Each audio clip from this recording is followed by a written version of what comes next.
ya. Bu Sophie tadi, Bu Sophie tadi bilang, berarti Tuhan itu terbatas antara ruang dan waktu ya? Iya, nggak bisa masuk kamar mandi. Sebentar. Tuhannya siapa yang terbatas ruang dan waktu? Tuhannya Bu Sophie itu terbatas ruang dan waktu ya? Kebalik, salah dengar kau. Aduh, framingnya ini.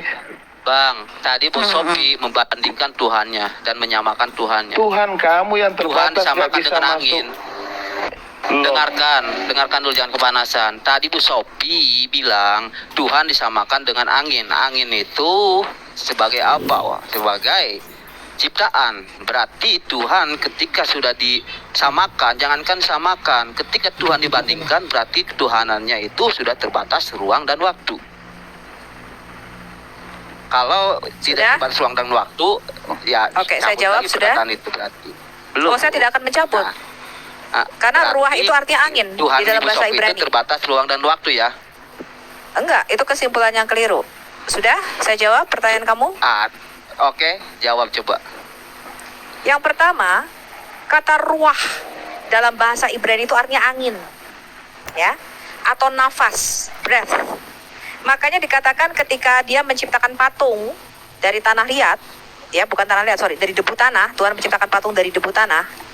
Kemudian dalam patung ini dikatakan Tuhan Allah kami itu menghembuskan nafas hidup ke dalam lubang hidungnya. Dan ketika patung ini menjadi makhluk yang hidup, 1 Korintus 15 ayat 45, patung ini diberi nama Adam sama Tuhan. Karena patung ini terbuat dari adamah, dari tanah. Jadi hembusan nafas Allah itu artinya ruah, breath. Ya. Dikatakan ketika Allah menghembuskan nafasnya, maka roh itu keluar dari dalam diri Allah. Ada kehidupan yang keluar dari dalam diri Allah. Makanya roh Allah itu disebut juga dengan hayat ilahi atau prinsip hidup Allah. Ketika Allah menarik nafasnya, kamu baca Ayub 3:4, maka roh itu kembali kepada dia. Ya, jadi ini beda dengan manusia. Manusia kalau bernafas, dia keluarkan CO2, dia menghirup O2. Allah enggak. Ketika dia menghembuskan nafasnya, sebentar. Enggak, aku tidak akan keluar konteks. Kamu yang tidak tahu bahasa Ibrani, makanya belajar bahasa Ibrani. Itu udah jauh keluar konteks. Jadi gini Bu, Ibu tadi membandingkan. Enggak, aku belum selesai. Atau menyamakan Tuhan dengan angin penciptaan. Aku tidak menyamakan Tuhan dengan angin. Bahasa Ibrani ruah itu artinya memang angin. Di sini ada 900 lebih orang menyaksikan. Tadi Ibu menyamakan Tuhan. Kamu tanya sama orang Ibrani, kamu tanya sama orang Yahudi kalau kamu nggak percaya sama saya. Apa arti kata ruah? Enggak, kamu tanya sama orang bilang Yahudi. Tadi Tuhan itu disamakan, diibaratkan dengan angin. Saya tidak pernah mengatakan Tuhan itu. Gini loh, kenapa orang Yahudi itu menyebut Allah? Oh sorry, saya nggak pernah perimpan, Putra. Ya, nah sekarang saya tanya tadi sebentar. Ibu barusan tadi Ibu tadi kasih analogi Tuhan sama dengan angin. Itu kan analogi itu tidak sama. Enggak, sebentar, aku jawab. Analogi tapi tercipta dari pola pikir manusia. Oke, doktrin pikir manusia. Sedangkan Putra ayat. Oke. Sudah? Oke, ya, dengar dulu biar dijelaskan ya. Dalam bahasa Ibrani kata ruah itu artinya angin. Kalau kamu nggak percaya, kamu tanya pastor. Ini ada pastor Jeki sendiri yang belajar bahasa Ibrani. Iya, saya tahu. Enggak, sebentar, kamu diam dulu. No. Kamu diam dulu. Bener nggak pastor Jeki? Oke. Iya, betul. Putra, kamu tenang dulu ya. Kamu tenang dulu. Ketika orang Yahudi menyebut Allah itu roh, ya, Yohanes 4 ayat 24. Yesus berkata Allah itu roh, Allah itu ruah. Di dalam Alkitab kita dikatakan Allah itu ruah. Kata ruah ini juga berarti angin. Artinya nafas di dalam bahasa Ibrani. The breath, nafas. Nafas itu disebut ruah.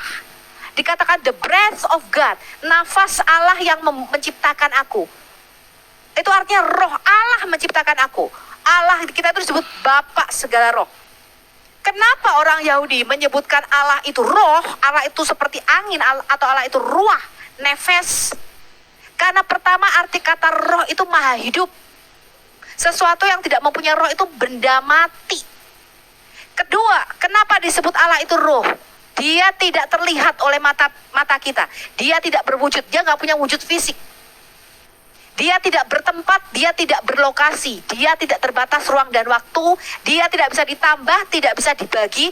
Persamaan matematika tidak bisa dikenakan untuk sesuatu yang bersifat non-materi, bersifat roh. itu arti kata roh.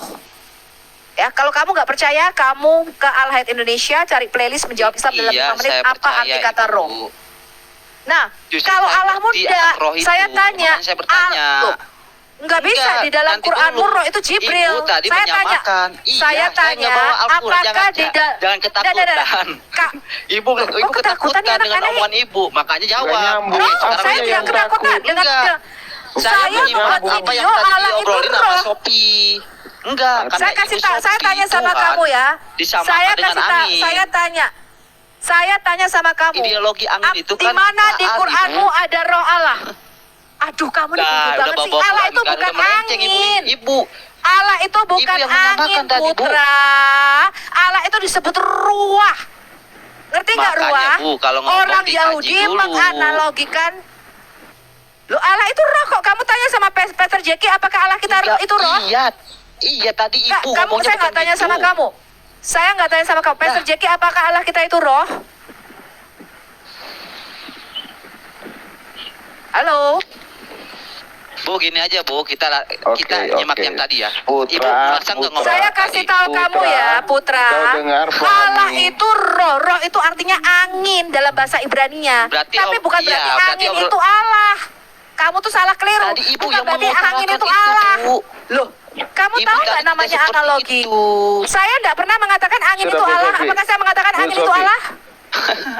Bu, Jangan Bu Sofi, kepanasan dulu. ini Pelan-pelan ini aja, IQ Bu, 75 dengan ini, ilmu. Bu. Bu Sofi, ini IQ 75 ini, IQ 75 ini bahaya ini. Pilih, Sudah. sekarang buktikan. Sekarang Sudah. buktikan. Rasul sama kenabian pangkatnya tinggi mana coba? Yang Gua pengen pertama, tahu firman lu. Itu sama. Dengar dulu. Di dalam saya kitab jelasin. Rasul sama Nabi itu Nabi. sama. Oke, saya Tidak, Nabi jelasin. sama Rasul tingkat Maksudnya tingkatan derajat mana? Saya jelasin derajatnya. dulu tentang Rasul. Kata Rasul jangan itu lari-lari diambil. kau, Billy. Sabar. Yang pertama, kalian tidak paham kata Nabi, etimologi Nabi dan kata Rasul. Kata Makanya Rasul saya itu, tanya sama sabar, lu. kau diam. Kata Rasul dan- Rasul, Oke. kata Rasul itu diambil dari Salias, para penyebar ajaran dari orang-orang Yahudi. Kemudian dia masuk ke Arab itu disebut Rasul oleh orang Arab. Terbukti dengan bangunan 2000 tahun yang lalu diciptakan Gajen Rasul. Gajen Rasul itu sudah ada 2000 tahun yang lalu. Lalu siapa yang mengambil gelar Rasul Paulus sebagai Rasul? Itu dipertanyakan. Lari. Ah. Enggak, Bill. Aku Ah. baru lihat ya di YouTube ada satu video mengenai kata tauhid. Tauhid itu diambil dari kata tewahedo yang waktu itu kita Betul. pernah diskusi dari kata Afrika ya. Jadi tauhid itu dari Ah. kata tewahedo dari kata bahasa Afrika ya. Nah, seperti Gereja yang pernah Ethiopia. kita diskusikan. Mm-mm. Itu dia. Nah, Ya, oke. jadi pertanyaan tadi Bu Sofi, waktu Bu Sofi mengatakan Adam adalah tanah, sedangkan Al-Quran diturunkan dalam bahasa Arab, mengapa menggunakan nama Adam? Bukankah Adam itu bahasa Ibrani? Lah gugur loh kalau dikatakan Al-Quran diturunkan bahasa Arab. Iya, Bagaimana Bu Sofi? harusnya manusia pertama namanya bukan Adam ya. Masa manusia pertama namanya bahasa Ibrani? Harusnya manusia pertama Iya. namanya Abdul, ya kan? Begitu, itu yang cocok. Ya. Abdul Ah. dan Siti, ya kan? Gitu. Iya. Waduh. Ya oke. Selamat